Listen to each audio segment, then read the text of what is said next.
V zadnji tekmi pred reprezentančno akcijo in dvotedenskim premorom remi pri Radomljah 1-1. Ekipa je dolgo časa po vodstvu ob koncu prvega polčasa držala prednost enega zadetka, potem pa nesrečno prejeti gol iz 11-metrovke v sodniškem podaljšku. Na drugi strani v nadaljevanju 11-metrovke za Maribor ni bilo in tako se je končalo z delitvijo točk proti Radomljam. V primerjavi z zadnjimi tekmami je Fedža Dudić moral nadomestiti odsotnost kaznovanih Širvisa in Teteja, tako je v prvi postavi začel Mark Španring, ki se je izkazal z asistenco za edini gol Čipambe, Teteja pa je v konici napada zamenjal Ali Regba. Debut v mariborskem dresu pa je doživel tudi novinec iz Južne Amerike. Oskar Zambrano je odigral od prve minute prvih slabih 60 minut v vijoličnem dresu, vendar še ne na želenem nivoju, saj mu manjka tekmovalnega ritma. Najzanimivejši trenutki sobotnega popoldneva v Domžalah v nadaljevanju.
Evo reću prvo što se tiče utakmice, bila je dobra utakmica i bilo je šansi sa jedne i sa druge strane, moglo je biti 1-1, pogotovo iz prekida.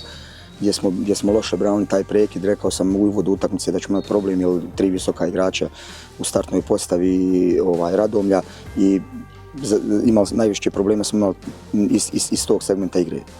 Imali smo drugo poluvrijeme, 2 kolosalne prilike gdje smo trebali zabiti, gdje smo morali otići na 2-0, nismo, pa onda 90 minuta. Ako se ovo svira penal, onda imamo 10 penala tokom svake utakmice. Možemo svaki put izvući penal na svakom korneru gdje se igrači potežu, gdje bude lagani kontakt, gdje se uvijek možemo svirati penal. Mislim da je ovo za 90 minutu dobro prestruk penal.